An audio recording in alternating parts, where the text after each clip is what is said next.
我还会去他的公司找他。要毕业的那年寒假，我瞒着他应聘上了他的公司。兴奋的我告诉他这个消息的时候，他却反应很冷淡，还说我怎么不提前跟他商量一下。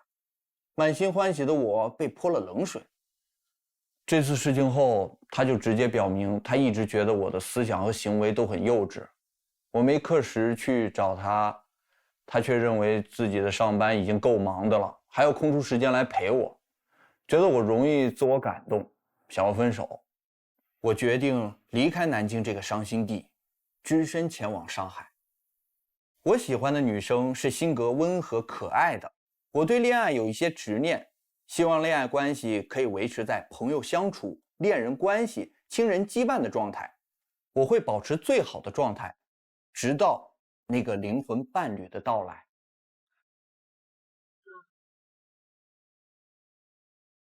1号。男嘉宾你好，刚才看到您的 VCR 里面说，您的一个女朋友是因为你们俩出去约会的时候，经常会点了很多菜嘛，点了很多招牌。我觉得这不能叫铺张浪费吧，可能就是想在一家店把想吃的都尝试一遍。对呀。如果说这些东西我们吃不完，我们可以打包回家慢慢吃，或者说我真的觉得这家店有很多招牌菜是我自己心里很喜欢的。那我会叫上别的朋友一块儿吃饭，因为平常我是一个比较喜欢热闹的人。那男嘉宾，你能接受这样的一个状态吗？在我的观念里边，可能吃剩菜是不健康的，并且在外面吃饭的时候一定要光盘行动。所以你可以和我说，咱们下次来可以再去吃他另外的几盘菜。建议挺好的，谢谢。2号。男嘉宾你好，其实我也在剧本杀店里面担任过一段时间的兼职 DM， 然后我就觉得剧本杀就应了那句话，就是虽然我们在别人的生活中可能是 NPC， 但是我们2个人是互相的男女主角，就特别是在情感本的时候。所以我就发现一件事啊，就是我在那边可能半年多，然后不停的就有玩情感本的2个人走在一起了，然后 DM 跟一个客人走在一起了，然后2个 DM 走在一起了。所以我觉得就是你的工作生活中会不会有很多时候，比如带了情感本，就可能会跟别人产生一点情愫这样的？那倒不会，因为我个人的自我修养是工作和生活还是要分开的，对。从来都没有这种情况吗？100%的肯定，我一定就是会守住那道底线。他的这个语言表达习惯，我在观察，我很难想象他是从事什么职业的。如果他不介绍的话，朱天真，你刚刚说的那个问题，就跟演员在一起是一样的，有些时候会投入感情，但有很多时候也不是，它就是一份工作嘛。19号。那个你好，男嘉宾，因为看刚刚短片有提到你跟那个第1任女朋友一起打游戏嘛，然后第2段也是通过网络认识的，因为都是跟游戏一些相关的，你会不会就是比较沉迷在就是这些游戏里？其实因为刚刚的几段情感经历，很大部分的时候都是我在大学时期，可能那个时候就是有点确实沉迷了，就是网络游戏。现在因为工作的一些原因，其实也没有太多的时间去沉迷了，对，是这样子的。你说的那个最好的恋爱的那种关系，那12个字，你要不要解释一下？我心目中的一个执念的一个情感关系是朋友的相识、恋人关系以及那个亲人的羁绊，在我这里可能更偏向于日久生情。就是我的每一段感情一定是从朋友相处，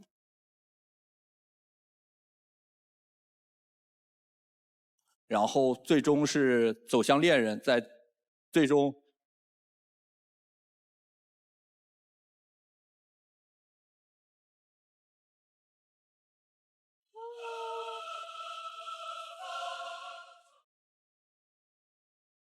他死于哪句话来着？朋友相处。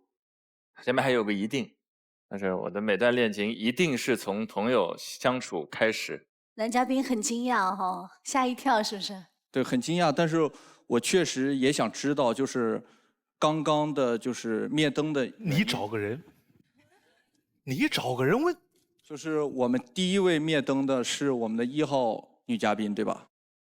哦，不好意思，男嘉宾，就是通过刚才从您出场啊到您现在，感觉您好像是一直在引领着别人进到你的话题里面，就是一个主观意识比较强的人。但是在情侣关系当中，我会比较的强势一点，所以我感觉咱们俩这个性格碰撞了之后，可能会产生很多矛盾。第二点就是刚刚您说的，希望2个人可以从朋友当中日久生情嘛，但是其实我是一个比较看感觉的人，所以我感觉在这观点咱们也不是很契合，所以不好意思。好的，谢谢。2位老师，为什么女生对朋友相处那个点能一下子全灭光了？我也在体会啊，就是可能对女生来说，这个男生见面认识以后是男朋友的，有那种吸引力的，就是能感应得到的，是很明确的。如果一个男生说我都是从朋友开始，说明他对自己特别喜欢的那个女生的特质可能把握不准，所以他可能都交朋友。这句话可以反过来理解，你现在身边所有的朋友都是你潜在的女朋友的候选对象，这个竞争榜单一下就大大拉开了。我感觉真正让大家觉得距离拉开，更多是从最初你上来有一句话说你不要教我做事，到后面等等，其实整个你对话语和控制的那种执迷的那种度是比较高的。我相信这个在整个互动的时候，女生已经感激到了。比如说那个女朋友想点很多菜，你想想看，你是不是都在教她做事？你有改造她的冲动，你发现没有？这个欲望是很强的。你知道为什么吗？是因为你骨子里认为我的判断比你更准，我判断的消费理念是更好的、更优的。你的那些理由我都理解，但是我可以跟你反驳，我可以有一个更好的选择。但其实不一定，你要玩一个双主角的游戏了，而不是在玩一个其他人都是 NPC， 只有我单主角的游戏。好，谢谢老师，谢谢观众，谢谢24位女嘉宾。可是不是你陪我到最后，曾一起走，却走失那路口。感谢的是你。其实刚刚听了陈明老师就是提出来的，我有些时候在生活当中，其实很多时候是在提出自己的一些需求，变相的其实也是在控制对方。之后的话，在现实生活中，我可能更多的会做到实实在在的站在他人角度去思考问题。有请下一位男嘉宾。Can you feel it? Sean Rock says, can you feel it? Sean Rock says, can you... 花开有时，不负期待。非诚勿扰，马上回来。非诚勿扰，现在继续。有请下一位男嘉宾。Can you feel it? Can you feel it? Sean Rock says, can you feel it? Sean Rock says, can you feel it? Sean Rock says, can you feel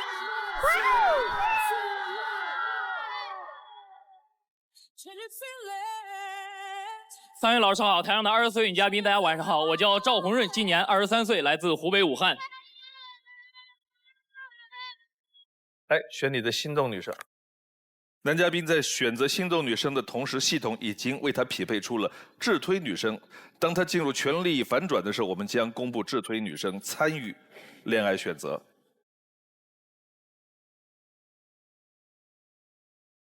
爱之请回答。你的第一个诉求是？我希望未来我们一起可以去海岛旅拍婚纱照。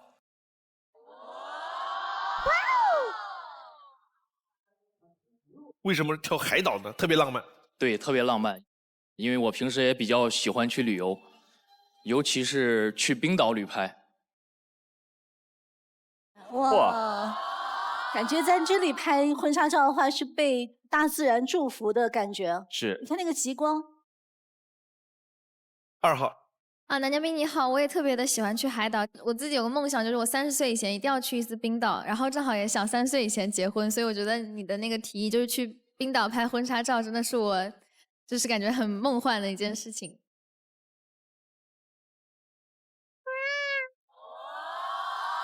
因为我也觉得去冰岛特别梦幻，因为那边可以去看极光，它象征着浪漫，而且冰岛在世界的尽头，也可以象征我们的爱情很长久，可以象征我们的爱情很长久。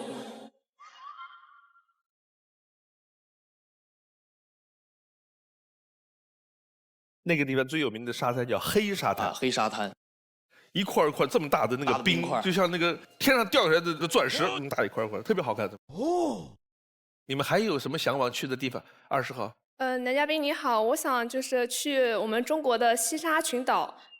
是那个地方我也做过了解，确实挺美的。就是如果未来我结婚的话，可能就是我也会遵循我老婆的意见，我们可以就是定2个地方，一个我们去拍婚纱照，另一个我们可能办过婚礼之后，然后我们可以去那个地方度蜜月，然后再拍一套。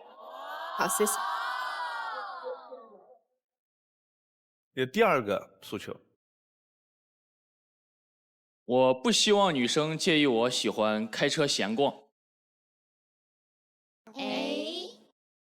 9号。男嘉宾你好，我是不会开车，但是我也挺喜欢出去闲逛的，所以我想了解一下男嘉宾，就是你会比较喜欢开车去一些旅游景点，或者说接触一下大自然那些的吗？会，我闲逛是就是平时工作，然后没事了下班了闲逛，就像压马路一样，能看到这个城市的烟火气息。16号。Hello， 男嘉宾，你说你喜欢闲逛的话，那你会带上你的女朋友吗？他有时间的话可以。我当然会了。还有一点就是，你说你闲逛是漫无目的的，那如果我想去一个目的地，就是比如说盘山公路之类的，那你会带着我一起去吗？我会，因为我是特别喜欢开车的，盘山公路就像跑山一样，然后我特别喜欢。那我很喜欢坐车。那可以，我开车技术还可以。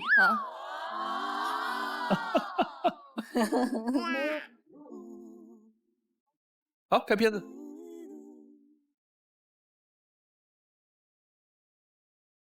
车对于我而言是伙伴，是梦想，它为我遮风挡雨，也能带我去向远方。离开了车，你就不会了解完整的我。我是赵宏润，从我有记忆开始就对车产生了兴趣。幼儿园不识字，就先认识了不同的车标。小学时零花钱也只买一样东西，汽车杂志。到了大学，奔走各地，只为看场车展。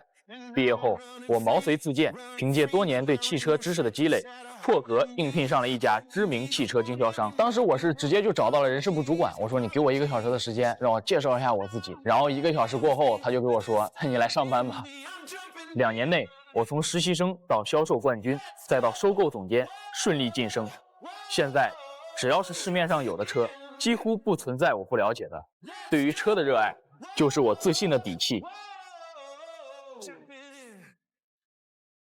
我是一个爱出头的人，业务繁忙争着做，同事有忙抢着帮。爱出头让我获得了良好的同事关系。赵公子，帮个小忙，借点钱。朋友有困难，我也慷慨解囊。他们会和我借点小钱，有的是应急，有的是老婆管得严。所以在我看来，男人的工资可以上交，但绝不能没有私房钱。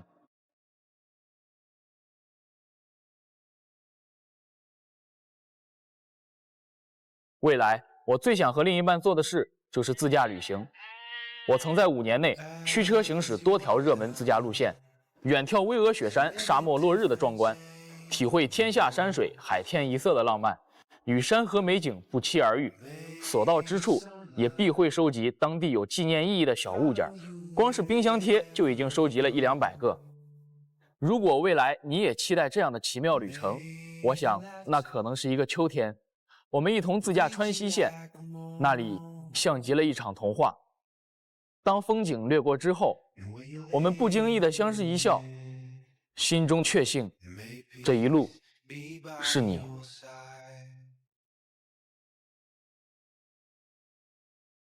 我看到那个沙漠的镜头，让我想起我在网上看到那个长假结束的时候，各地都在晒旅游的照片，有人晒了他去沙坡头和那个敦煌那个鸣沙山的照片，全是骑骆驼的游客，骆驼的队伍蜿蜒曲折，一眼望不到头，全是人，全是骆驼。4号。男嘉宾你好，您去自驾的话有什么路线的推荐吗？以及大概时长你打算计划多久呢？一般自驾我都是5到7天。去年春天我们自驾到了恩施，然后到了那个水桥。我今年夏天去贵州自驾了1周，那边有那个苗寨，然后可以体验一下少数民族的风土人情。然后而且夏天还有非常火的村超，然后我去看了村超。然后秋天我们可以自驾318去川西，就特别美。谢谢你的分享。5号，你好，我是5号罗月荣，来自佛山，我现在被深圳做的是企业战略咨询顾问。因为我自己也很喜欢旅游，我想问一下，比如你出去旅游也好，自驾也好，你是一个偏向会提前做好攻略给别人的人呢，还是说你会大方向定了就 OK， 然后玩到哪算到哪那种人呢？我会提前定好攻略，然后我们就是定好，比如说上午去哪个地方，下午去哪个地方，然后看好天气。因为我之前也不定攻略，然后不定攻略可能会出一些意外的事情。好了，旅游说的差不多了，说你说的那个职场啊，你说你是个特别爱出头，爱出头是个什么意思呢？就是在工作方面，我是一个极度自信的人，有什么问题我都喜欢顶着他们就没事儿，出了问题我兜着，我帮你们搞。这些自信是来自于你对汽车专业的这种自信。对，哎，这么你看打小这就是热爱吧？是，从小最喜欢的事就是汽车。这职场里面原来有一个 MBTI 16型人格比较火，现在好像又有一个叫 PDP 行为间的动态衡量系统。它的类型会更少，但是它用动物来类比，可能更好记，然后也更好判断。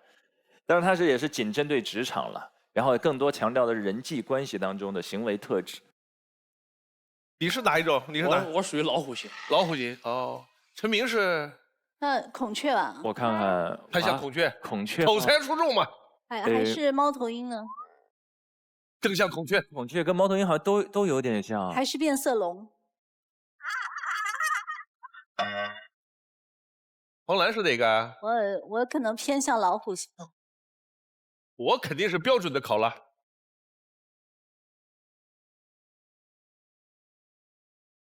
就是你们2个都可以进入我的团队，我感觉。啊，那就算了吧。一只考拉在老虎的团队里边活下来的概率不太大。2号。男嘉宾，你刚刚说就是你从小就对汽车特别的有兴趣，然后现在也是在行业内所有的汽车你都很了解，是吗？对。那您觉得，就如果你以后的另一半他对于这些汽车方面的东西完全不了解，就觉得这个车好看，然后就买了，然后你会觉得就有点跟他聊不来吗？不会。因为女孩子买车其实就几点，很多就是注重一个颜值，然后注重一个品牌。这个颜值包括内饰颜值和一个外观颜值。然后只要他们把他们喜欢的车给我一说，然后我一看到这个车，它只要没有那种极大的毛病，就比如说可能这个厂家面临倒闭了，安全性是极差的，我都会遵循女方的一个选择。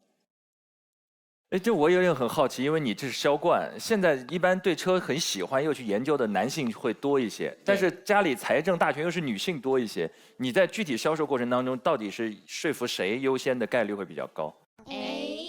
卖车其实还是男的做主的偏多一些的。哦，就像朱天真那样的，就算是女生管钱，但是真要去买车的时候，她也得听听男生的，因为男生对这个事情比较懂。哎，他研究的参数很多，那太太说什么呢？对吗？12号。男嘉宾你好，那你之前有想过未来结婚的话，用哪种车做婚车吗？想得这么具体了吗？我在想，他会不会在想要看对方是个什么样气质的女生？是看我的女朋友整体的一个婚纱，整个一个穿搭的搭配。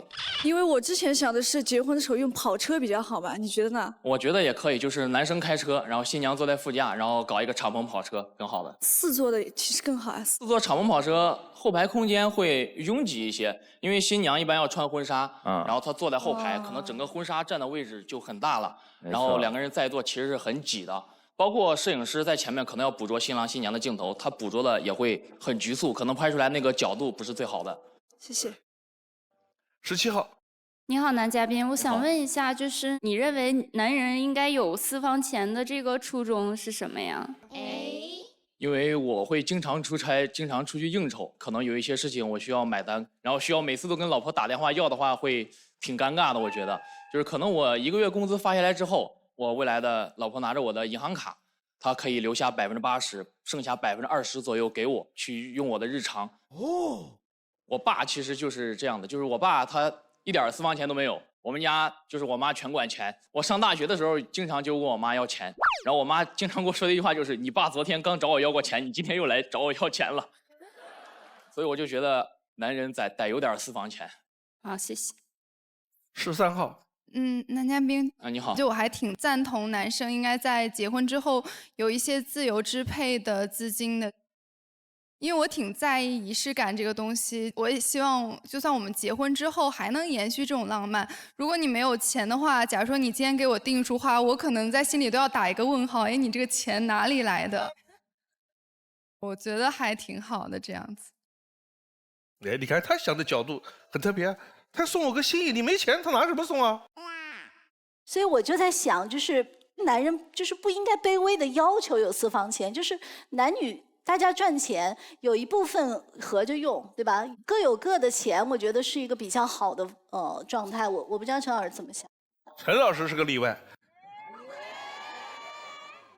陈老师已经进化到不需要私房钱这个阶段了。哎呀，都进化到不需要钱的阶段了，是吗？好，看下一条。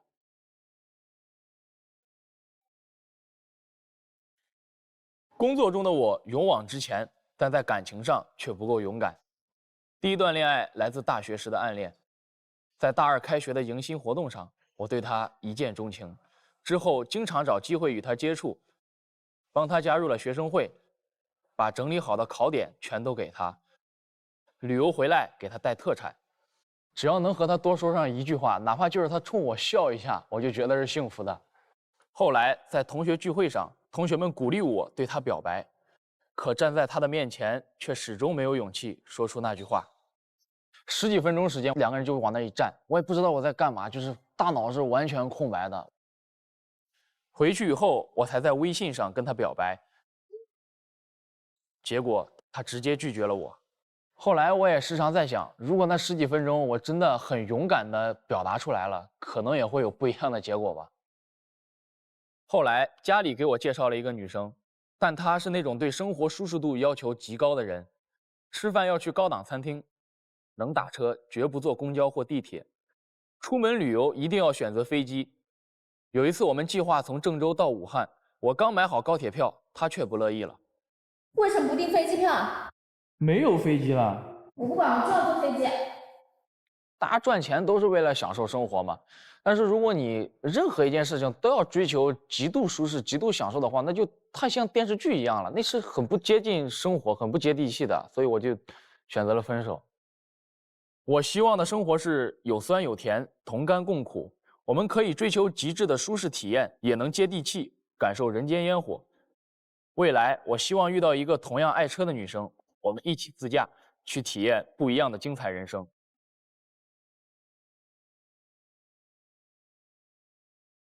我想问一下，这个非要坐飞机的大姐，她没有航班怎么办呢？其实当时那个情况就是没有航班啊，那怎么办呢？她就要坐飞机。对，武汉到郑州非常近，对他如果非要坐飞机，可能只能先飞北京，然后他是需要中转一下子，他没有直达，可能会更累。我可以转机，但是我要飞机。1号。男嘉宾您好，刚才听您的V4里面说，您是一个很爱车的人，然后您希望对方也比较爱车。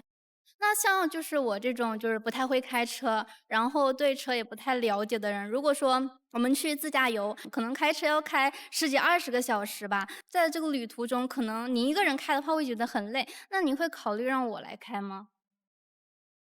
我们可以坐飞机去。他坐飞机的时候会想到那个热爱飞机的仙女。我们可以坐飞机或者坐高铁去，然后因为我是做采购的，如果我能在当地采购一台车，我们采购这台车，然后我们开着去。如果采购不到的话，因为我采购是要看利润的，不能赔钱。哦。采购不到的话，我们可以在当地租一个车。我觉得挺好的。这很酷，到那儿自驾直接现在那买辆车，哦走的时候卖掉还能挣一笔，再回来。还有人什么玩法呢？比如说我从南京我要到新疆去自驾，你不可能从南京开到新疆，也要开3、4天，怎么办？你飞过去找他们这种销售，把你的车拖到机场等你，然后你在新疆自驾1个星期10天，完了之后在乌鲁木齐坐飞机回来，有专门的车把你的车在路上几天再给你拖回来，是这么弄的。啊，对。孟老上次说过，他以后退休以后当导游。我都已经问过这些事儿了。他已经都做好准备了。对，我可以帮人开车，我一边开车一边讲解，停下来给你照相，晚上不动车的陪你喝酒，还帮你修图。Cool。哇，就除了价格，其他都是完美的。价格我还没谈呢。这个我们在意啊。3号。你好，男嘉宾，我看你微下说你跟那个女生是因为生活品质方面那个原因分手的嘛？那你认为的生活品质比较舒适的那种是怎样的呢？就比如说，我们可能今天我们约会去了一个高档餐厅去吃饭，我们喝了红酒，然后吃了牛排等等。可能我们2个人发着短视频，哎，发现一个苍蝇馆子排队的人也挺多的，而且特别好。然后我们2个人商量好了，然后排了一下午队，然后吃了这一碗面。它是属于就是2者的精神层面和物质层面相结合的，而不是单单一层面。我很赞同你这个观点，因为我觉得可以去得了高档餐厅，也可以去得了那个路边摊，只要好吃就行。对。最后一个问题，9号。就是我看，就是 V4里面有说你第一任是暗恋一个女生，然后她拒绝你的理由是对不起，我有喜欢的人了。如果说现在就是你喜欢上一个女生，然后这个女生她没有谈对象，她拒绝你的理由也是对不起，我有喜欢的人了，那你是会说选择去追她，还是说算了，让她去追求她喜欢的人？算了。算了。因为他能这样拒绝我，就证明他对我确实没感觉。不坚持一下，怎么知道到底会不会成呢？哎，这也是个思路啊。对啊。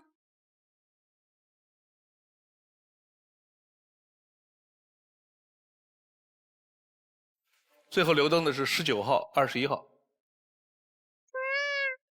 有请19号、21号。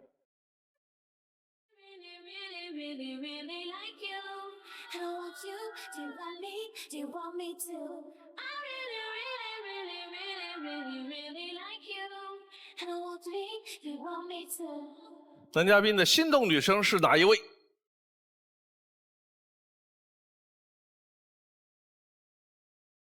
？2号。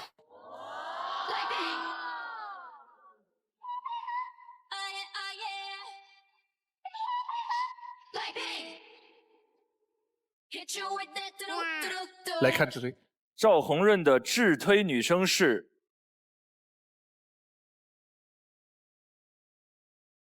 7号曲梦。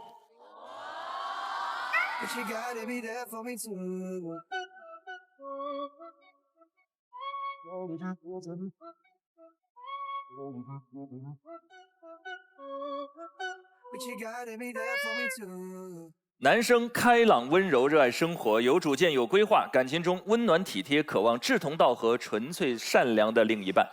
女生开朗洒脱，勇敢自信，有天马行空的创造力，浪漫感性，在感情中特别看重彼此的陪伴感。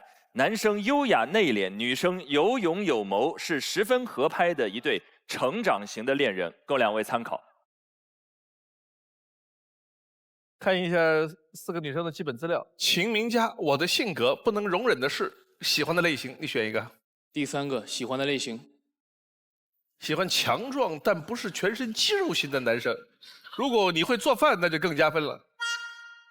强壮但不是肌肉型，就是封神那种，有线条但不是不是那种。朱天真，8小时以外天真，反差感。反差感。白天是乐观小太阳，晚上也会悄悄伤感。跳舞时超级活泼，也喜欢安静的看书写字。在朋友面前是独立大姐姐，却也是长辈面前撒娇的乖小孩。喜欢这样的反差感吗？许梦，工作中和生活中的我，反差萌，猫系女友。反差萌。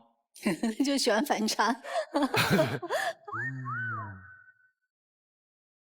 身材很娇小，气场很强大，是看起来高冷的冰山，也是热情如火的社交达人，可以是不达目的绝不罢休的拼命三娘，也可以是尽情享受生活的佛系少女。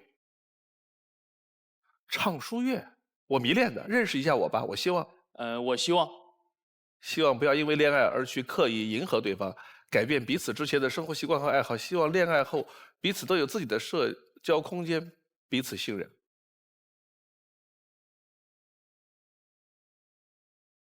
最后一个问题，问4个女生，就是从我上台到现在，你们喜欢我的点是什么？为什么？中间2个就有点尴尬，中间2个说我并没有喜欢你。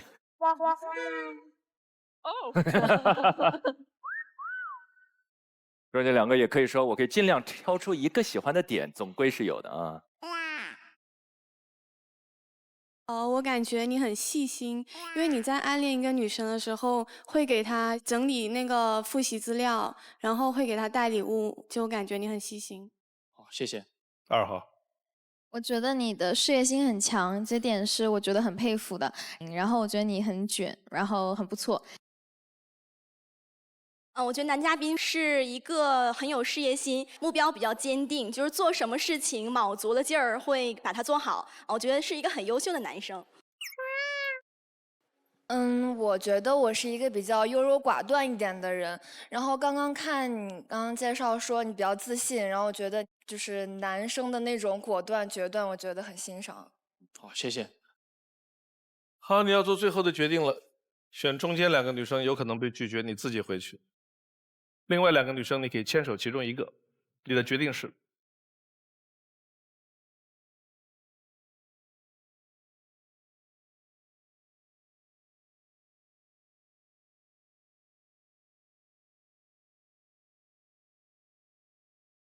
花开有时，不负期待。非诚勿扰，马上回来。非诚勿扰，现在继续。好，你要做最后的决定了，选中间2个女生有可能被拒绝，你自己回去。另外2个女生你可以牵手其中一个，你的决定是。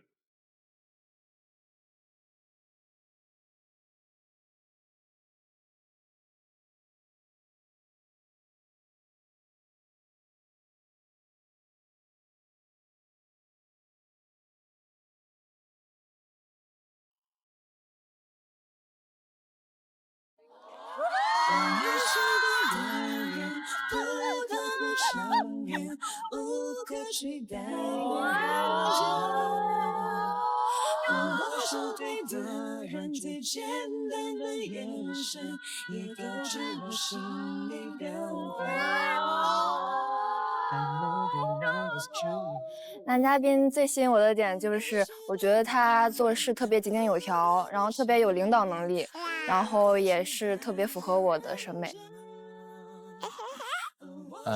为什么问关于我的优点？我觉得2个人谈恋爱是要看到双方的发光的地方。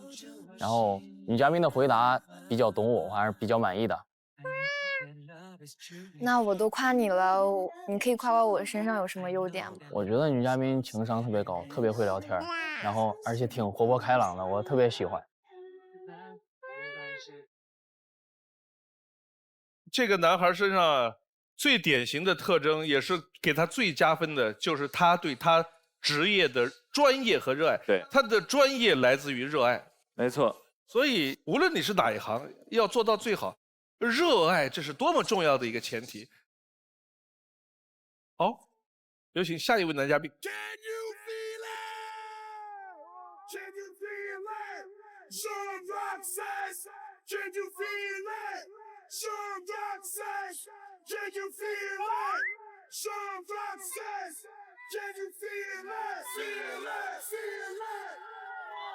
汪老师好，2位老师好，在场24位女嘉宾和现场的观众朋友们，大家好，我是欧阳布衣，今年27岁，然后在香港工作，老家湖南长沙人，谢谢。我想问一下，您这个名字谁给起的？这名字是我爸取的，对，因为他是有那个诸葛亮成本布衣，躬耕于南阳，希望就是踏踏实实做事，然后为社会做贡献的这么一个意思吧。来选你的心动女生。男嘉宾在选择心动女生的同时，系统已经为他匹配出了智推女生。当他进入权力反转的时候，我们将公布智推女生参与恋爱选择。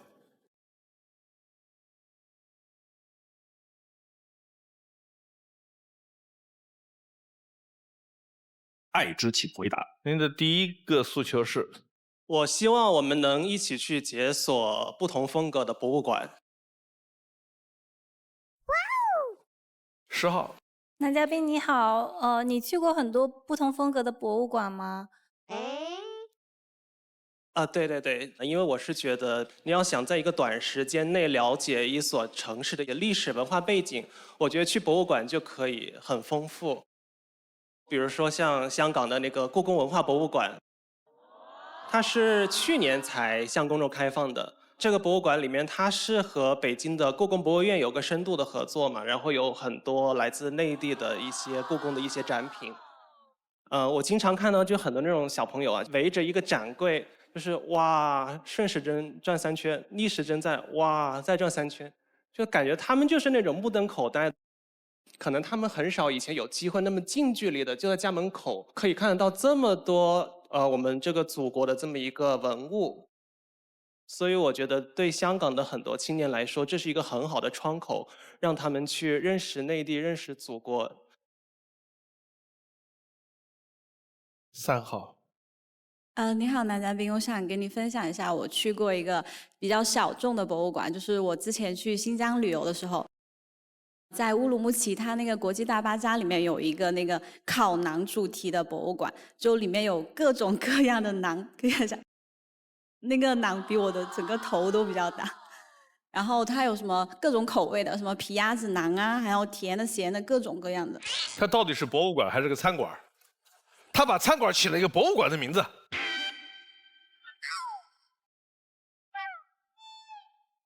在南京的夫子庙有一个博物馆，我前不久去了，还挺有意思的，好像黄澜义去过。科举博物馆。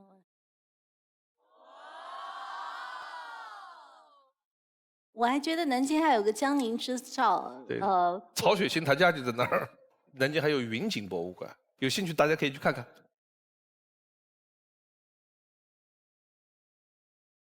你的第2个诉求？我希望你不介意尝试一次手机断舍离的约会。你以前试过吗？因为之前的情感经历，包括也有跟普通朋友的聚会呢，就是说我对自己的要求还是专注在对方身上，或者是我们互相的一些聊天啊，这个二人世界的里面。但是呢，可能对方如果长时间的，就是说不给予回应，可能只盯着屏幕的话，我就感觉他是在跟手机约会，没有在跟我约会的那种错觉嘛。5号。我非常同意男嘉宾这个说法，因为我工作比较忙嘛，所以我会在工作外有限的时间高质量的陪伴我的亲密关系。所以我觉得在有限的时间里把手机放开，把注意力回归到这个人本身，其实就是2个人关系促进的，这是一个催化剂。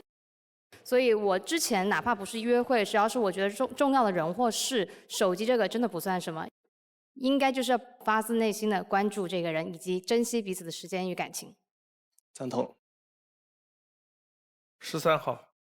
男嘉宾你好，我其实还挺想尝试一种旅游方式，可以跟你这个结合一下。就是我想可能跟男朋友就完全不看手机，然后拿现金，比如说打个车吧，叫司机师傅带我们去哪个旅游景点，然后在这个景点可能体验完了之后，再随机选一个路人，再带我们到下一个景点。就这种比较随机开盲盒的方式，我感觉可以结合起来，还蛮好玩的。应该会有很多惊喜，这样的话，对。这种事儿我干过，它适合于一些那种小而美的城市，你这么干就特别好。你飞机飞到敦煌，你找个司机，你说我没做过攻略，随地带我去哪儿玩，我就不相信他能不带你去看敦煌。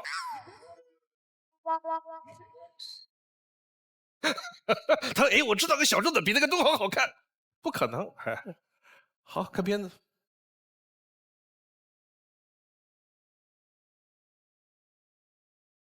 臣本布衣，躬耕于南阳。父亲取《出师表》的“布衣”二字，希望我能起身江湖，落地匍匐，兢兢业业地成就一番事业。我是欧阳布衣，本科硕士就读于香港中文大学经济学相关专业，成绩一直保持着年级前3，各类奖学金基本覆盖掉了学费和大部分生活开销。现在的我在香港一家金融机构担任部门经理，带领着20人的团队，负责金融科技方面的项目。来香港的10年，总算站稳了脚跟，生活也变得多姿多彩。无山海不香港，自然郊野占据了3/4的香港，让我也爱上了与山海对话的疗愈方式——行山。空闲时可以约上3、5好友，也可以是单人成行，看山峦的壮丽辽阔，听海浪的惊涛拍岸，会让人一瞬间感到轻松释然。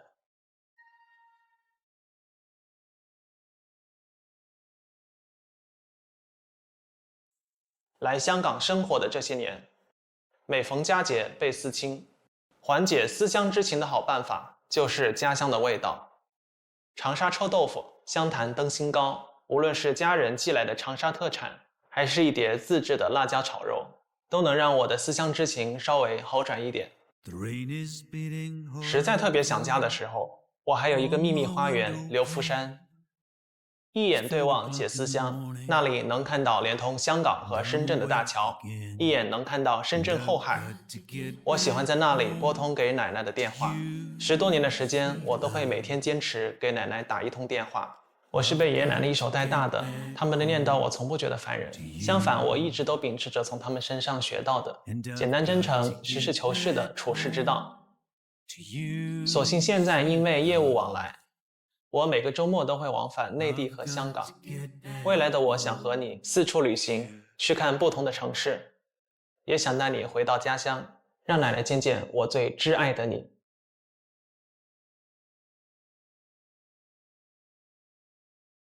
2号。男嘉宾你好，因为我还没有去过香港，然后提到香港，我都感觉是那种高楼林立、很现代化的地方。但我刚刚看到你说无山海不香港，对吧？那你可以给我们分享一些就是香港的一些郊野的山峰啊之类的，可以吗？对，确实香港的话呢，第一印象可能就是那种高楼大厦，但其实它更多的一些可以治愈人心的方式，我觉得，比如说去行山，就讲到行山，有一种那种徒步远足的那种感觉。它不是以登顶为唯一的目标，它可能更多的就是说在山野中穿梭呀，然后就是走走看看旁边的风景。你比如说像太平山。你看这么漂亮的一个维多利亚港和高楼，然后你身后呢就是山，所以就是说这2种景色的这种冲击会有一种很震撼的感觉。那其实有其他的山啊，就比如说像这个大屿山，还有这个南丫岛，像这个大屿山的天坛大佛呢，它也是非常漂亮的一个景色。那么右下角的大屿山的一个大澳的这么一个山海结合的景象，还可以在这个行山径上可以看到远方的一个港珠澳大桥，是非常宏伟的。在一种快节奏的生活之余，给你一种解压和治愈的这么一个模式，推荐大家去。这一段说的还挺好的，确实是我们想到香港就是东方之珠、国际金融中心，能想到的都是它的繁华、高楼林立、鳞次栉比。自然风貌好像跟香港没什么关系，可能大家不知道，在我们国家的40多个世界地质公园里边，有香港。你可以在那里看到地质变化的一些遗迹。22号。男嘉宾你好，我看到你 VCR 里面有说，就是你在香港想家的时候会做一些家乡的美食嘛，然后我就想问你，可不可以就是跟我们分享一些你平时想家了可能会做哪些就是长沙的比较好吃的东西呢？这个其实主要是辣椒炒肉，然后那种香干炒肉，或者是那种小龙虾呀，或者是那种自己买那种面粉去做那种葱油饼。虽然自己做的那个味道肯定是没有外面的那个下馆子好吃啊，但就是那种味儿吃了之后就会感觉回到家了。好像每个人都有乡愁，或多或少吧。但是好像我们的乡愁几乎都是用味道来实现，都是一种童年的味道。长沙呢，就是臭豆腐呢，也是我家里特产的这么一个主打的一个菜，也是欢迎女嘉宾来品尝一下。5号。5号女嘉宾深圳的吧？对，我是深圳，我住在南山，然后家里能看到香港，同时咱们是校友，今年60周年校庆，欢迎你回家看看。好的，好的，好的。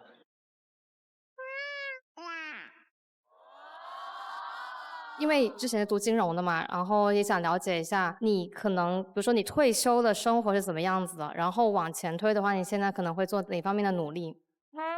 哇，这个问题。香港中文大学的校友交流，第一个问题是你退休以后的生活安排。然后你退休以后的生活来倒推你现在要做出的努力。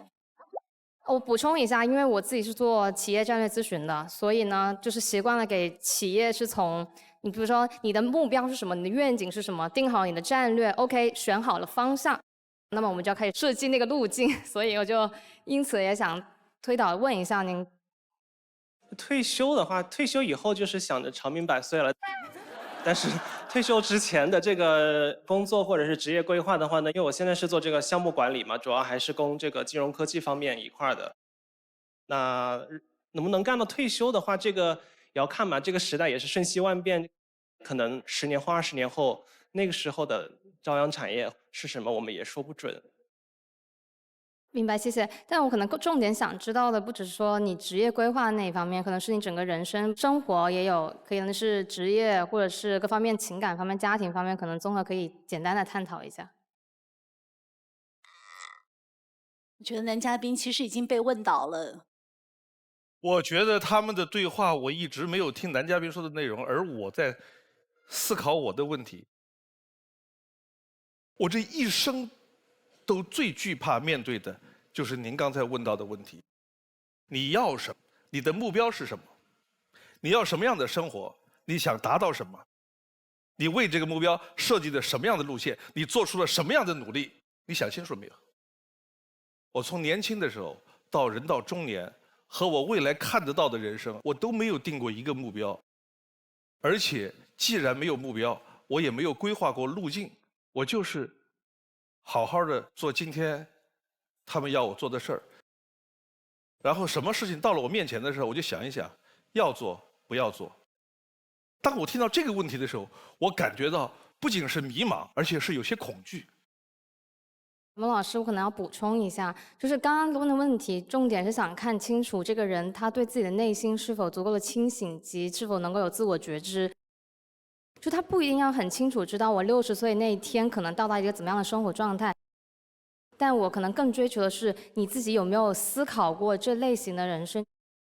那你的回答是什么？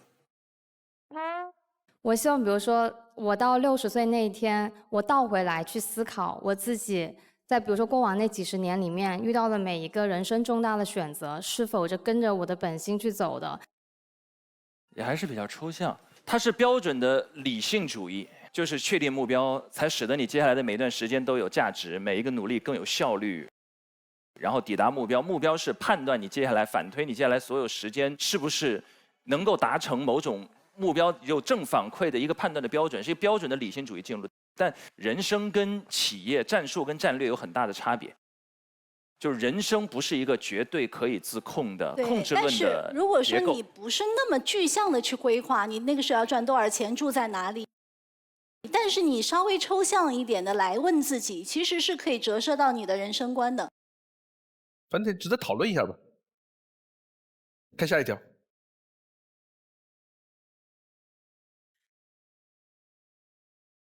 距离是我爱情中永远绕不开的话题。我始终觉得，只要2个人的心在一起，隔着万水千山都没有关系。我的初恋发生在大学校园，他单纯又上进，在我眼里发着光。他总是带着一个保温杯，里面装着他最爱的银耳莲子羹。于是我学习下厨，反复钻研，好几次不慎将手指烫伤，也要亲手为他熬一份代表心意的羹。但相处到毕业之际，他坚定地选择回到上海。我没有对去上海表露出特别大的热情，想留香港继续读研。本以为距离不是问题，但他误以为我对他没有那么上心了，最后提出了分手。工作后我有了第2段感情，她在广州工作，是一个成熟干练有主见的女生。高铁是我们相见的鹊桥，40-50分钟的车程，除了周末，工作日一有空，我也会去找他，我们一起散步，探讨各种所见所闻。和他在一起，总能让我感到豁然开朗。后来因为一些客观原因，我们见面的机会越来越少，但我每天都会给他打3个小时的视频电话，分享生活中有趣的事情，聊好看的电影，给他买礼物。可到了终于能够见面的时候，他却总是低着头玩手机，距离终究还是让我们有了隔阂。如果我能给他多一点关心，也许那时我们就能战胜距离吧。我希望未来的另一半眼神清澈、乐观开朗，和有些正经的我能够互补。未来如果遇到无法克服的客观条件，我一定会尽最大的努力去照顾、陪伴你。我仍然坚信，爱能翻山海，山海皆可平。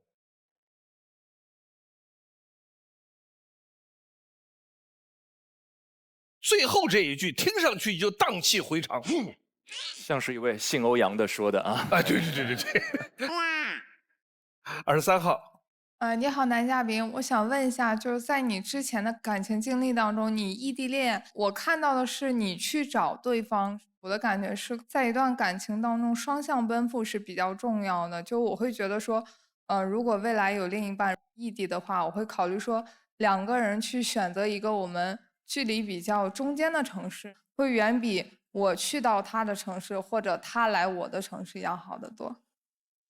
我也是这么想的。其实综合我和对方的这么一个规划吧，选到一个能够对我们双方的发展都有好处，然后能维持我们亲密关系的这么一个地方，哪怕2个人同时选另外一座城市，就像刚才您所说的这种，对，也是非常值得考虑的一件事情。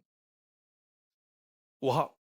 男嘉宾你好，您刚刚提到那个异地的问题，特别是第2段经历，因为我认为异地可能更多的是一个导火索，但它其实隐藏了有些你的需求可能他没有满足到，或他的需求你没有满足到，是否能就这一方面再补充一点信息呢？谢谢。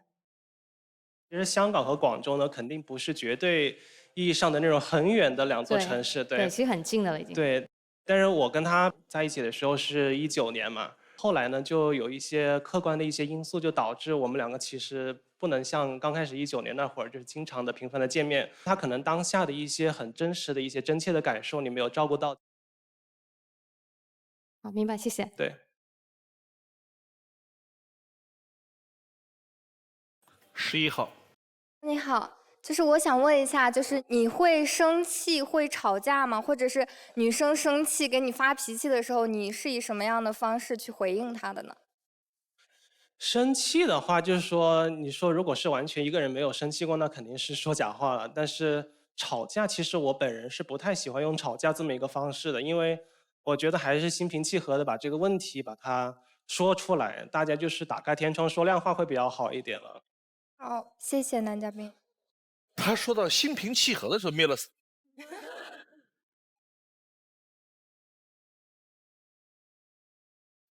最后留灯的3号有问题吗？没有。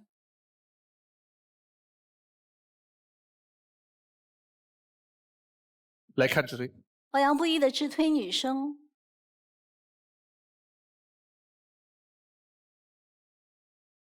是10号张敬义。男生孝顺温暖，独立稳重，坚韧执着。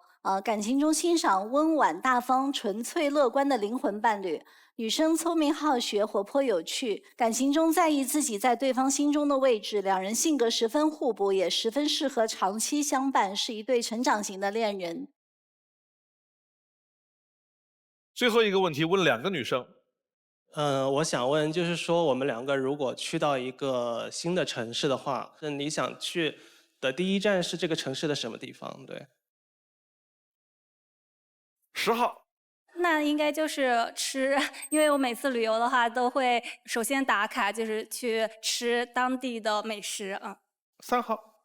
我会去那个景点。要做最后的决定了，选10号有可能被拒绝，你自己回去。也可以牵手3号，也可以自己走，你的决定是。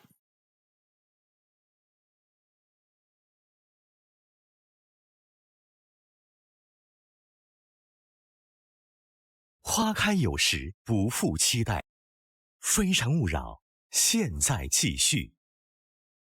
要做最后的决定了，选10号有可能被拒绝，你自己回去，也可以牵手3号，也可以自己走，你的决定是。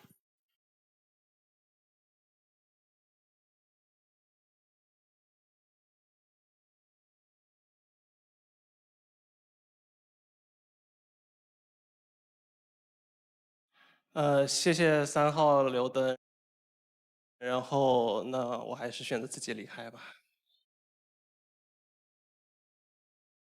唉，可惜不是你陪我到最后，曾一起走却走失那路口，感谢那是你。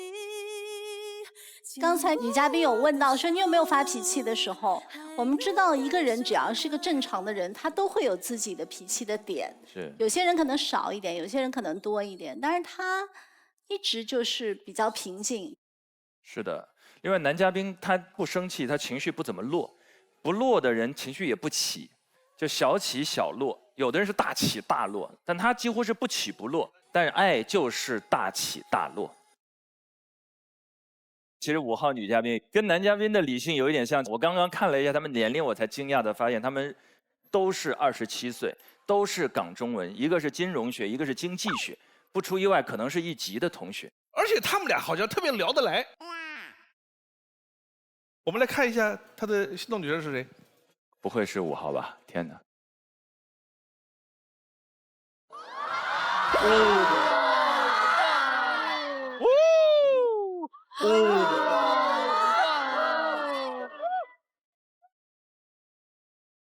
你看看，他不会读书的时候认识你吧？你们俩一级的，他本科、硕士都在港中文，你们都是27岁。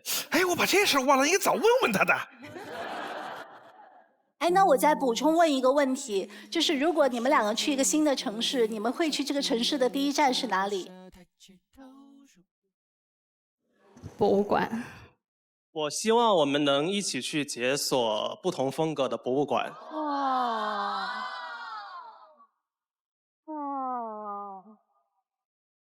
等一会儿把他叫回来，你问他在哪，把他叫回来。保安，把他带回来。保安。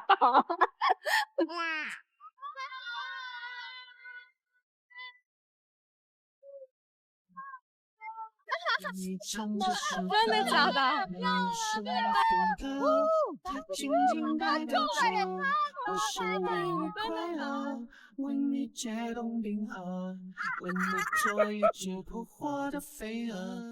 我录这么多年节目，没见这个方向的男嘉宾。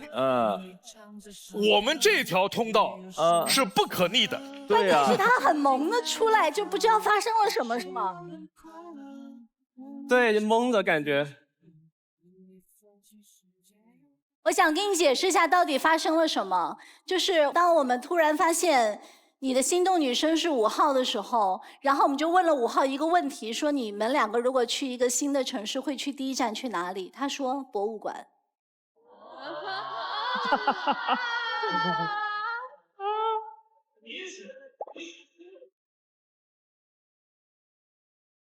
我还想问一下，你选心动选他的时候，你跟我们说实话，认不认识他？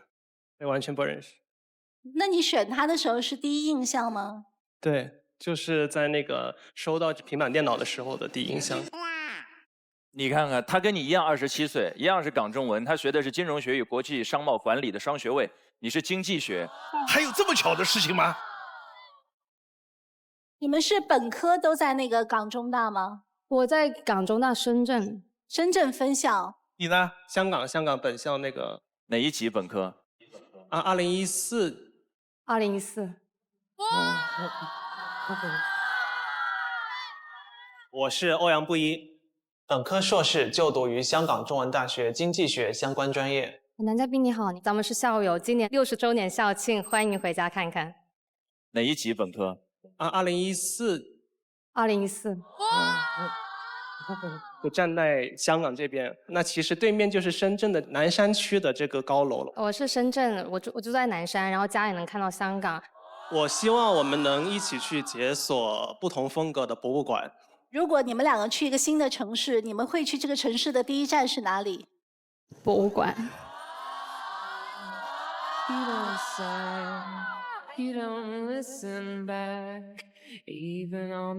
所以他是站在香港，常年的看着深圳，而他是站在深圳，常年看着香港。他每次到流浮山，就是望着他的背影，就是那。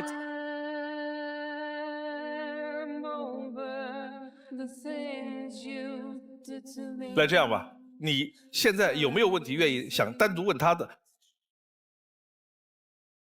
那也就是说，如果以后我们两个有机会在一起的话，那我们周末打算怎么去安排？就或者说第一个周末怎么安排？对，第一个周末怎么安排？对，你爱运动吗？这个我说实话一般。我周末主要是2类型的活动吧。第一类是运动，我是一个极其爱好运动且极其爱好极限运动的，就是冲浪、潜水、爬山这一类。第二站就是我会去看展，博物馆也会去。博物馆为什么我会每一个地方都去？因为我要先去了解它当地的人文历史，知道这所城市的底蕴。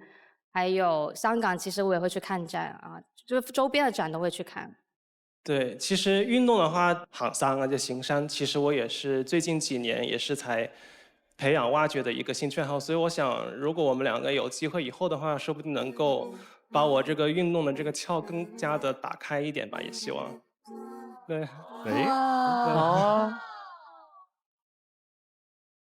这样啊，他选心动女生是你，这个意思已经很明确了，他对他是有感觉的，我不需要再问了。现在我最后问你一遍，你愿不愿意和他从这里牵手下去开始？如果你不愿意，我请他自己再走一遍。如果你愿意，现在我们这个节目算是破例，让你们俩从这儿牵手下去。你的决定是？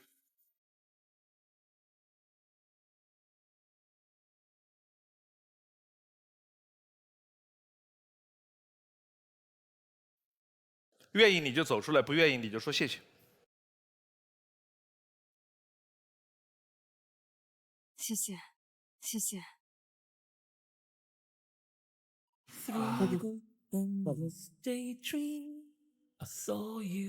来，再走一遍。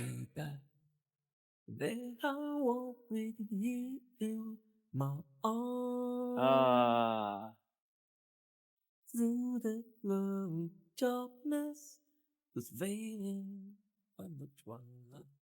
对于这么一个一波三折的这个过程呢，最开始还是有那么一丝欣喜吧，但是后来他还是说了谢谢，其实我也是在意料之中的，因为有时候人与人之间的这个感觉和判断，往往就是那一刹那间的第一感觉，所以我觉得，女嘉宾跟随自己新的方向，我是非常支持和赞同的，这也是一个对彼此双方都是一个很好的结局。我们值得有掌声送给这个男嘉宾，我觉得他足够的真诚和勇敢。是。我觉得最后5号说谢谢的时候，也是听从了自己内心的声音。我觉得你这个决定也 OK 的。对。好，有请下一位男嘉宾。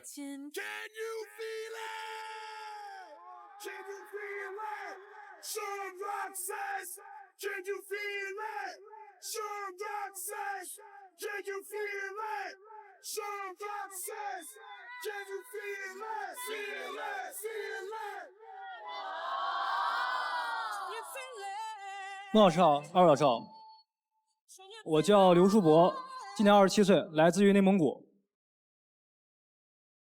哎，选你的心动女生。男嘉宾在选择心动女生的同时，系统已经为他匹配出了智推女生。当他进入权力反转的时候，我们将公布智推女生参与恋爱选择。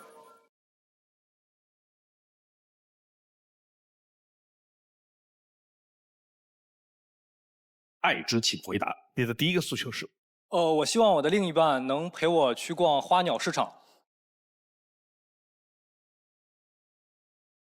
1号。男嘉宾你好，说到这个花鸟市场，我之前在福州上学的时候，我有逛过福州的鬼市。然后它可能跟这个花鸟市场有点不同，它卖的是一些非常有年代感的 CD 啊，或者一些旧唱片。不知道你有没有去逛过这种鬼市？我有听说过这个地方，但是一直没有机会去。我还是很想去的。我对这种有意思的市场还是有比较大的欲望的。那有机会的话，可以跟你去看一下。好好，希望您，谢谢。其实这种很多城市都有，它其实就是跳蚤市场。20号。男嘉宾你好，花鸟市场一般在我的刻板印象中是年纪稍微比较大一点的，就是人喜欢去逛。我想问一下，是什么原因导致就是你有这个爱好的呢？因为呢，我之前偶尔有逛过一次花鸟市场，然后第一个呢，觉得那边的就是氛围很好，就是很悠闲，没有节奏那么快。再一个就是我发现逛花鸟市场的经常都是一些老夫老妻，然后他们在可能是饭后啊，会2个人作伴一起去逛一下。我觉得这种氛围我很喜欢，而且我也还蛮羡慕这种爱情的。谢谢。这个瞬间确实很温暖啊！头发花白，但依然是一束鲜花，红色、黄色。执子之手与子偕老。16号。Hello， 男嘉宾。好。我也很喜欢去花鸟市场，但是是在我心情不好的时候，买一捧那个白色的茉莉花，然后放到我的钢琴上。那么请问你会买什么花呢？或者是在什么样的心情和状态下会去花鸟市场呢？我在去这个市场的时候没有特定的心情嘛，因为我觉得它每一段时期去的时候的心情都是不一样的。我比较喜欢满天星，因为我觉得它很好看，也很好养活。好，谢谢。谢谢。第2个。我不希望女生介意我每次下雨之后都要出门。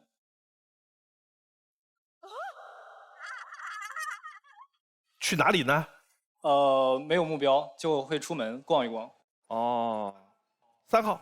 你好，男嘉宾，你是喜欢下雨过后的那个空气吗？还是因为什么原因特别喜欢下雨过后才出去？可能因为我家乡的缘故吧。每次下完雨之后，空气都特别好，而且在路两边都会有一种很清新的味道。我比较喜欢这种味道和这种氛围，这样的。那你是希望对方跟你一起出去，还是说你自己出去？我当然是希望能把这份美好分享给我身边的人，至于他愿意与否，可能需要尊重人家的意见。好的，谢谢。13号。你好，男嘉宾。因为我现在生活在福建嘛，福建是一个就是雨经常说下就下的城市，然后我就喜欢在下雨天的时候自己窝在家里面。但是有一次是我一个闺蜜，然后她心情不太好，就约我下雨天出去看睡莲。然后那也是我第一次就是在雨天出门，然后我是真的看到了莫奈画笔下的睡莲，我觉得其实对于我来说还蛮惊喜的。虽然我还没有在雨后见过睡莲，可能雨前也没有见过睡莲嘛，但是我还听您描述，还是挺想去看一看的。他的话很有意思，我没有看过雨后的睡莲，也没有看过雨前的睡莲，你就直接说我没有看过睡莲。但男嘉宾刚才说，就说下雨天之后那个清新的味道会让他想到家乡。这个我也蛮有感受的，因为我每次回杭州，我一闻到桂花的香味，就好像回到了家乡。就是它某种气息，就跟你的记忆当中的某种情绪会连接起来。所以我觉得这个就是他出门去怀念他家乡的味道，如果可以有女嘉宾跟着他的话，对他来说可能那种幸福感是很不一样的。是的，雨后是有臭氧的味道，空山新雨后，而且它来自内蒙古。我不知道是不是唤起了他对草原植物啊那种原始的生命力的味道的回忆。对，是。你看看嘛，你们说起来多浪漫啊！空气中有泥土、芬芳、大地、花草的味道，而我对我故乡的所有的回忆，只有火锅的味道。我只有一闻到牛油火锅，就想起了我的故乡。好，来看片子。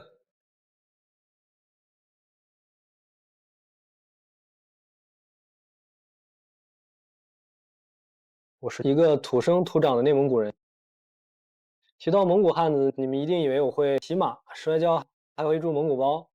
但是呢，我不太会骑马，也不会摔跤，也不住蒙古包。我是刘树博，我是走出内蒙呢才发现，不是所有的早餐都是喝奶茶，也不是所有的天空都那么低，云朵都是那么白。许多的高楼挡住了我们很喜欢的天空。仪式感不只是两个人的美好，在平凡和琐碎里面，也要找到一个人的仪式感。我每周都会买些鲜花带回家，这样空气里也会多些生机和浪漫。我呢是从来不喜欢吃外卖的，因为我觉得吃外卖就少了吃饭那份仪式感，所以呢，就算下雨，我也愿意去店里面吃。每个节日都会送给妈妈礼物，遇到朋友和家人生日，我也会选择自己亲手来做蛋糕，送上祝福。每一件小事都会是夹杂在生活中的浪漫，让平淡的日子也可以散发光芒。我喜欢在运动和各种尝试中找到自己的热情和能量。在工作上，我也有不同的尝试和体验。自己的房子被装修得很糟糕，很想拯救一下它，然后就入职一家装修公司，边工作边装修，避掉了不少坑。我之前其实还做了一段时间辅警，想为家乡做一点事情。后来呢，工作了一段时间之后，发现自己可能还是不太适合这个职业，就继续备考，去白俄罗斯读了硕士，顺利实现从小到大的梦想，成为了一名大学老师。人生短短不过几万天，我在努力发现这个世界更多的精彩，找到自己的生活节奏，走进阳光里，走进山野，和自己对话。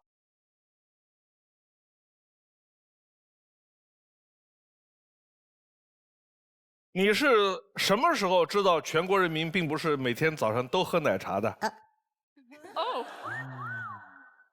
可能是因为我上大学的时候，然后我出内蒙古，在早上起来的时候，我在酒店里面点早餐，发现没有奶茶这个项目，我就发现了，可能不是所有的地方都会有这个早餐的。我带了点家乡的奶茶给大家尝一下。您带的是咸口的还是甜口的？咸口的，当然是咸口的。内蒙奶茶，好想喝。谢谢，来，我要给黄老师吧，来 ，Thank you， 还热的耶，有心了。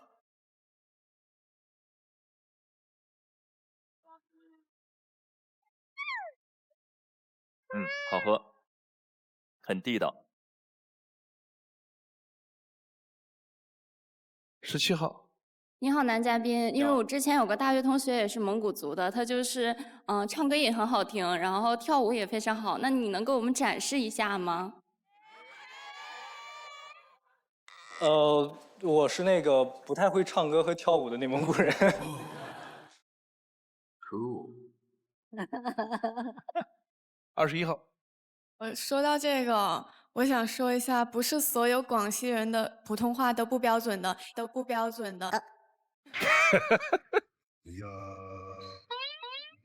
你这个好像不太有说服力。很倔强，很倔强。因为我们广西，他们有客家话、有白话、有平话，然后还有桂柳话。你是什么话？你现在那个？我是桂柳话或四川话差不多。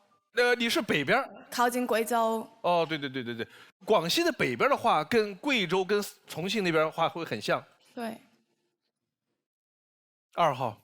男嘉宾你好，刚刚看到你有提到那个生活的仪式感嘛，然后平时你说就是不会点外卖，我还以为你要说你会自己做饭，没想到你说的是去店里吃。所以你平时会做饭吗？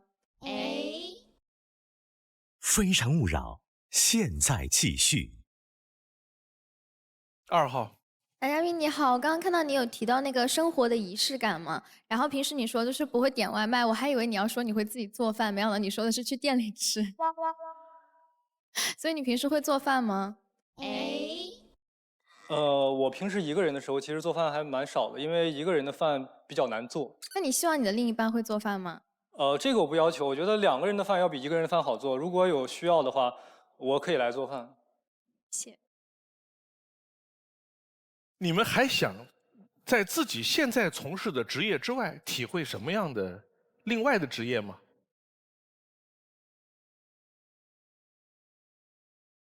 曲梦。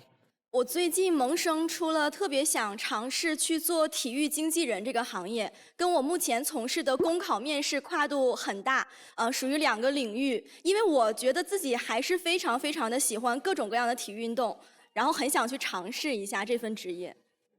体育经纪人这个行业好像还挺小众的啊。这个未来还是大有前景。体育跟新闻，因为它跟整个体育行业的市场化程度高度相关。在像西班牙的足球啊，美国的篮球，它的体育经纪人就非常成熟，因为它整个市场很成熟。那中国这整个偌大的市场正好在起步阶段，未来其实非常需要这样体育跟新闻的交叉学科。9号。我还蛮想去动物园上班。哎呀，我最近刚去动物园上班，很有意思。真的吗？啊。你想去动物园什么原因？就是因为很多小动物啊，各种各样很新奇的动物，可能平时生活中接触的动物太少了，就猫猫狗狗。来，我跟你分享一下，我跟大家分享一下，动物园这个很少有人知道。动物园有一项工作很重要，叫丰容。红山动物园里边，我跟秦昊，我们俩分到一组，去一个山很大的面积，里边有几十只狼。我们做的丰容是什么？牛肉放到一个大麻袋里边，到狼山里边去，你可以把这肉藏起来，让它去找，让它去撕那个袋子，抢那个肉，就保持它的野性。这个活动就叫丰容。哦，你想当那个饲养员，我可以介绍你到红山动物园去实习。好的，没问题。1号。男嘉宾你好，就是刚才你有说你特别喜欢就是在卧室里面，买花插在卧室里面，然后你又喜欢在下雨的时候散步，你们是不是对这个空气质量的要求比较高？就是喜欢屋里要保持一种比较清新的味道什么的。哦，对，确实我对气味比较敏感。但是我有一个问题，就是我养猫咪，不养猫的人刚踏到就是猫猫待过的那个房间里，然后就会有一种很浓的猫味。那您会介意就是您的伴侣有一只猫咪吗？其实我对小动物这块还是比较喜欢的。我一直没有养，是因为我觉得我没有能力去照顾好它。既然我觉得女生能有能力去养一个小猫，我觉得它这个优点是很棒的，最起码会比我强很多。我觉得一个优点不应该被人所介意。谢谢。好的，谢谢。好，看下一条。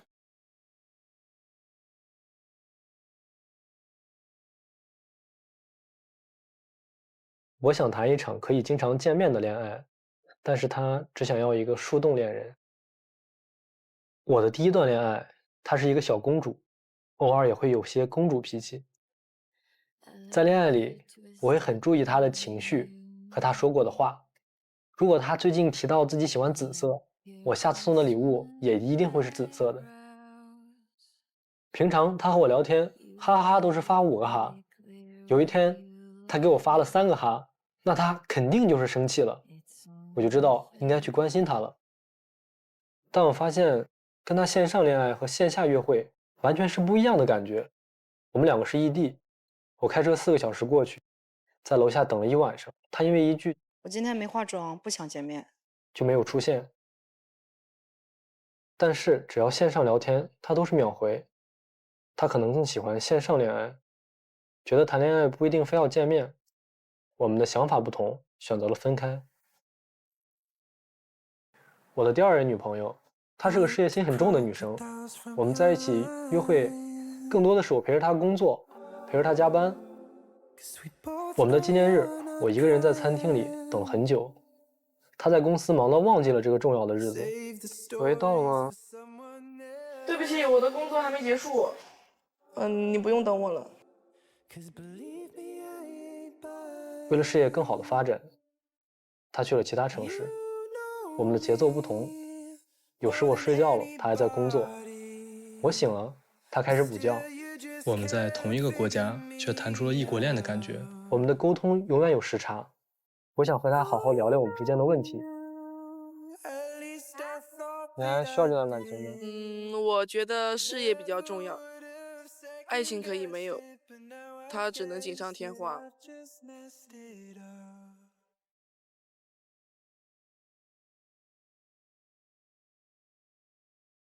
在未来，我希望遇到一个在追求事业的同时，也热爱生活的人，期待和你的相遇。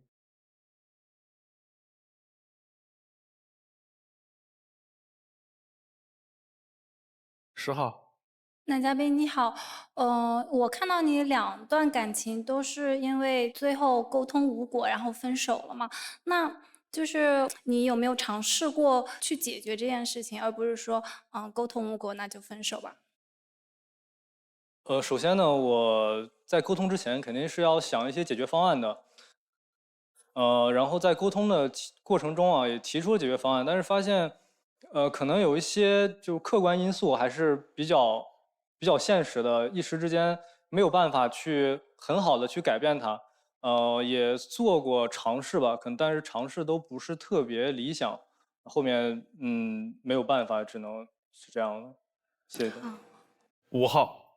男嘉宾你好，你好我看了 VCR，就是你的2段感情，感觉更多表达的倾向是好像都是女方的问题，对吧？我想问一下，就是你觉得你自己在恋爱过程中自己有什么问题，或者是有什么不足啊，或者？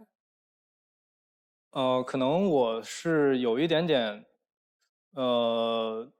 强迫症啊，然后还有一点点就是希望能更多的在一起，就是在大家休息的时候，更希望大家同频。我对这个感觉的要求可能会比较多一点，有的时候可能会给女生一点压力吧，我觉得。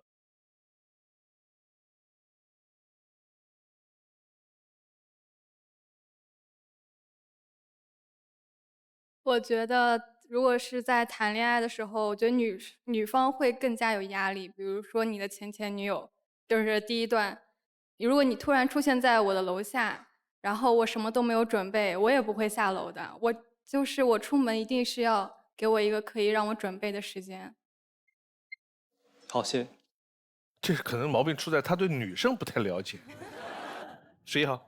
我想问男生的一个问题就是，那既然你已经开车4个小时去找他，他没有见你，你有生气吗？或者说你有怎么去沟通解决这件事情吗？我觉得比起生气吧，更多的可能是失落吧。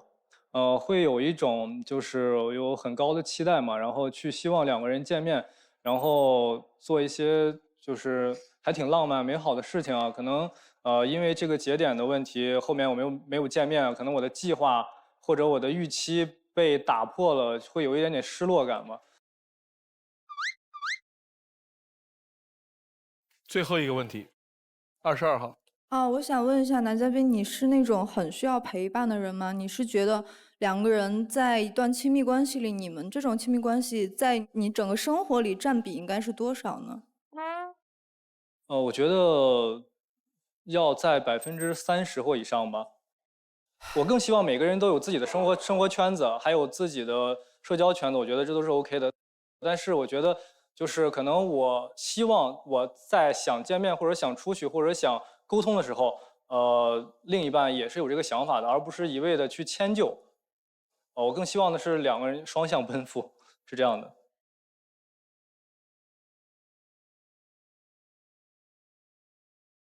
现在留灯的是7号、15号。有请7号、15号。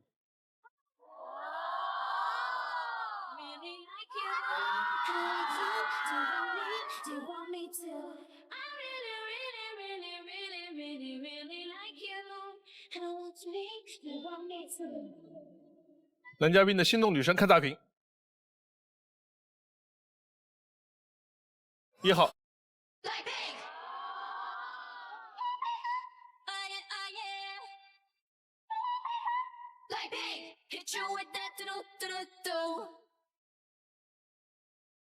智推。刘树博的智推女生是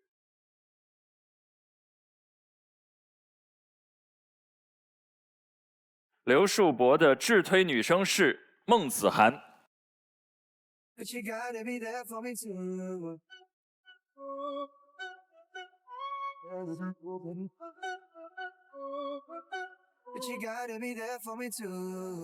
男生阳光有活力，浪漫感性，自信勇敢，自律上进，做人做事灵活变通，不固执，对待感情非常炙热浪漫，也很有仪式感，注重细节。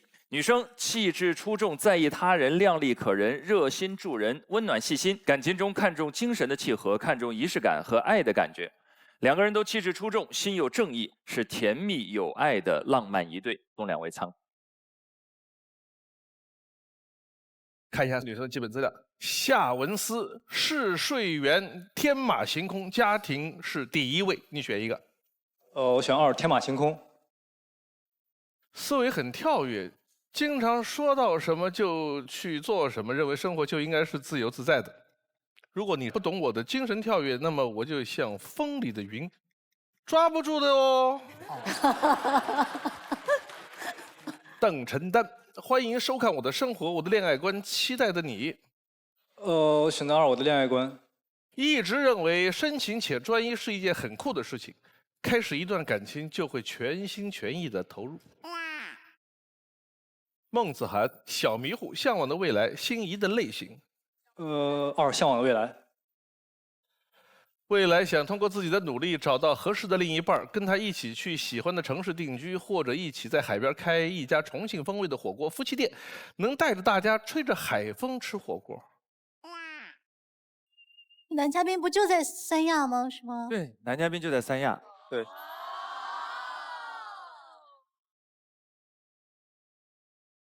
许梦，工作中和生活中的我反差萌，猫系女友。2，反差萌。身材很娇小，气场很强大，是看起来高冷的冰山，也是热情如火的社交达人，可以是不达目的绝不罢休的拼命三娘，也可以是尽情享受生活的佛系少女。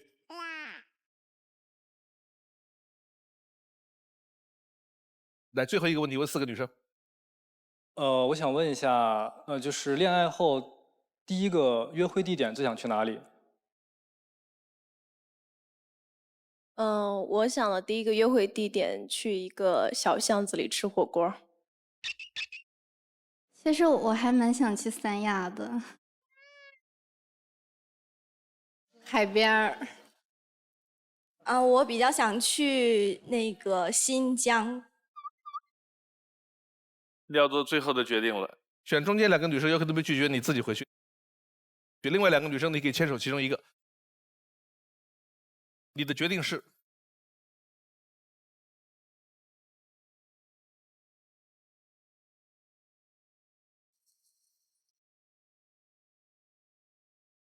花开有时，不负期待。非诚勿扰，马上回来。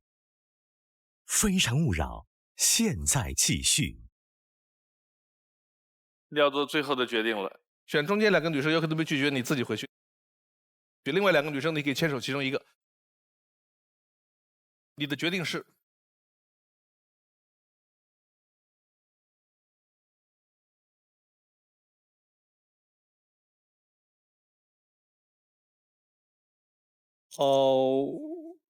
我坚持心动。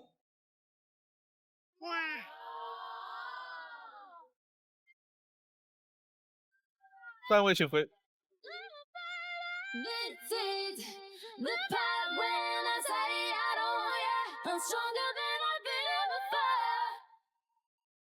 来。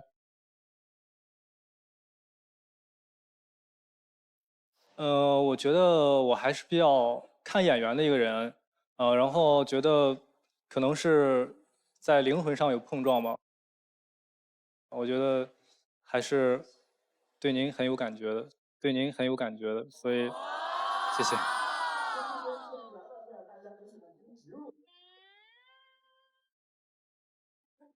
首先就是谢谢男嘉宾对我的喜欢，感觉你是一个学习能力非常强，然后也非常的优秀，然后喜欢户外运动，是一个很阳光、很开朗的男孩。我就是觉得挺不错的，但是您的种种迹象跟我的前任还蛮像的。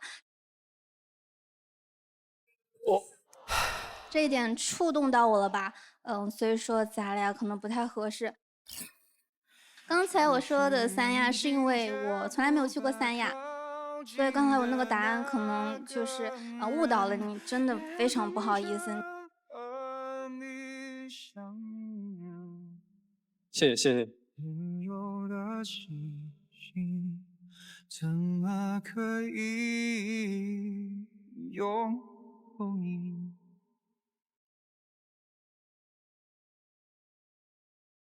女生说我像她前任，其实我不这么觉得。我觉得每个人都是不一样的个体，可能我在台上的表现或者我的兴趣爱好和她前任有点相似，但是这并不是决定因素。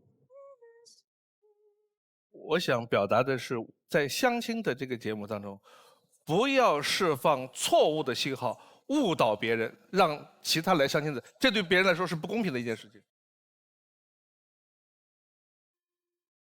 谢谢收看今天的《非诚勿扰》，下期同一时间再见。往前一步是幸福，退后一步是孤独。在原地不动是为了看得更明白，爱情不能不清不楚。往前一步是幸福，退后一步是孤独。在纷纷扰扰之间，我冰凉了双目，超能与我相爱的人。